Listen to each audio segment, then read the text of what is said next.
ગાયને રાષ્ટ્રમાતા જાહેર કરવાની માંગ સાથે અમદાવાદ સુરતમાં નીકળી રેલી। ગાયને રાષ્ટ્રમાતા જાહેર કરવાની માંગ સાથે હિન્દુ સંગઠનો રોડ પર ઉતર્યા હતા। અમદાવાદમાં ગૌ સન્માન આહવાન અભિયાન અંતર્ગત ભવ્ય ગૌ યાત્રા નીકળી હતી।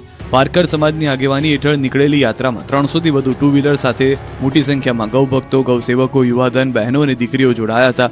ગૌયાત્રા સવારે 9:30 વાગે જોધપુર સેટેલાઇટ વિસ્તારમાં આવેલા ઓમકારેશ્વર મંદિરથી ડીજે ગાડી, ગૌમાતાના દુપટ્ટા સાથે પ્રસ્થાન નીકળી હતી। યાત્રા પ્રેરણા તીર્થ દેરાસર રોડ, 100 ફૂટ રોડ અને પ્રહલાદનગર માર્ગ પરથી પસાર થઈ કોર્પોરેટ રૂટ સુધી વેજલપુર મામલતદાર કચેરી તરફ આગળ વધી હતી।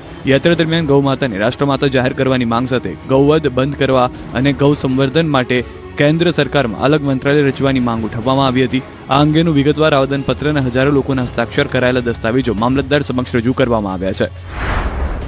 ગૌમાતાને સન્માન આપવા માટે સુરતના ગૌ ભક્તોને અનોખો અને આક્રમક માર્ગ અપનાવાયો છે।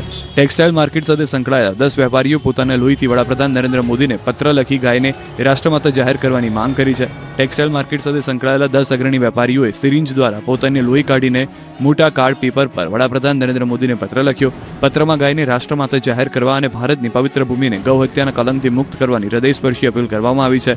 તો અઠવાગીટ સ્થિત વનિતા વિશ્રામ ગ્રાઉન્ડથી કલેક્ટર કચેરી સુધી રેલી કાઢવામાં આવી, જેમાં બુલડોઝર અને બળદગાડા સાથે મોટી સંખ્યામાં ગૌ ભક્તો જોડાયા।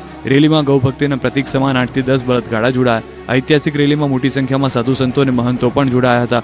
ભગવા વસ્ત્રધારી સંતોની ઉપસ્થિતિએ રેલીમાં નવી ઉર્જા ભરી દીધી હતી।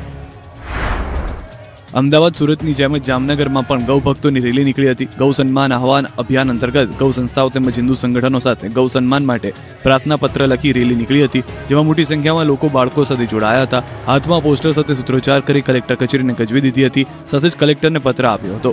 પ્રાર્થના પત્રો રાષ્ટ્રપતિ, વડાપ્રધાન, રાજ્યપાલ, મુખ્યમંત્રી સુધી પહોંચ્યા અને ગૌમાતાને રાષ્ટ્રમાતા જાહેર કરી સન્માન આપવા કરાઈ હતી માંગણી। ગૌ સન્માન, સલામતી, સુરક્ષા મળે તે માટે કરાઈ રજૂઆત।